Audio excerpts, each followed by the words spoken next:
సమగ్ర శిక్ష విభాగంలో వివిధ వింగ్లలో మేము గత 15 సంవత్సరాల నుండి 20 సంవత్సరాలుగా మేము పనిచేస్తున్నామండి. ఇప్పటి వరకు కూడా మేము ఎటువంటి ఉద్యోగ భద్రతను కానీ రెగ్యులరైజేషన్కి కానీ నోచుకోలేకపోతున్నాము. ఈ రెగ్యులరైజేషన్ చేయడానికి అన్ని రకాల అర్హతలను మేము కలిగి ఉన్నాము. రోస్టర్లో మెరిట్ ద్వారానే మేము సెలెక్ట్ అయినాము.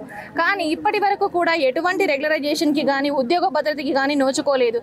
ఇదే విధంగా సెంట్రల్ స్కీమ్లో అపాయింట్మెంట్ అయినప్పటికీ పక్క రాష్ట్రాలలో వాళ్ళు రెగ్యులర్ అయ్యారు. కానీ మమ్మల్ని మాత్రం రెగ్యులర్ చేయడానికి నానా సాకులు చెప్తుంది మా ప్రభుత్వం. సెంట్రల్ అంటారు, స్టేట్ అంటారు, అక్కడ అడిగితే ఇక్కడ అంటారు, ఇక్కడ అడిగితే అక్కడ అంటారు. కానీ ఇది వరకు మాత్రం మా ఊసు ఎక్కడా కూడా లేదు. తక్షణమే మమ్మల్ని రెగ్యులరైజ్ చేయండి.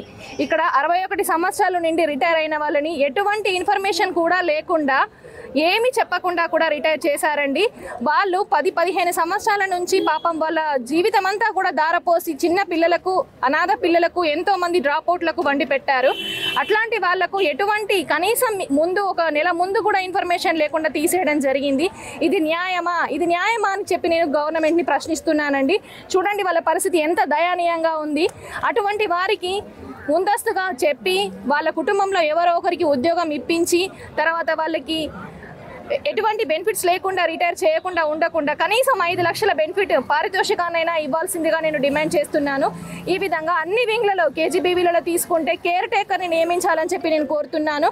నైట్ డ్యూటీలలో, డే డ్యూటీ, హాలిడే డ్యూటీలు మాకు వయసు 40 నుంచి 50 సంవత్సరాల మధ్యలో ఉందండి. ఒక్కొక్కరు ఈ స్ట్రెస్ని భరించలేక రోజుకొకరు పిట్టల్లా రాలిపోతున్నారు.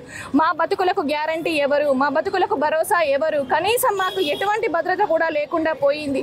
కొంచెం దీని నుంచి మాకు ఉపశమనం ఇస్తూ ఒక కేర్ టేకర్ని నియమించాల్సిందిగా నేను డిమాండ్ చేస్తున్నాను. అదేవిధంగా సమగ్ర శిక్షలో పనిచేస్తున్న ఉద్యోగులందరినీ కూడా రెగ్యులరైజేషన్ చేయాలి. మరణించిన ఉద్యోగులకు ఎక్స్గ్రేషియా చెల్లించాలి. రిటైర్మెంట్ అయిన వాళ్ళకి పారితోషికాన్ని ఇప్పించాలి. మాకు ఒక కేర్ టేకర్ని నియమించాలి. మాకు ఉద్యోగ భద్రతను కల్పించాలి. మహిళా ఉద్యోగులకు ప్రసూతి సెలవులను కల్పించాలి. అదేవిధంగా మిగిలిన ప్రభుత్వ ఉద్యోగుల, మహిళా ఉద్యోగుల మాదిరిగానే మాకు కూడా క్యాజువల్ లీవ్స్ని మంజూరు చేయాలి అని చెప్పి సమగ్ర శిక్ష తెలంగాణ కొమరం భీం డిస్టిక్ నుంచి నేను డిమాండ్ చేస్తున్నాను.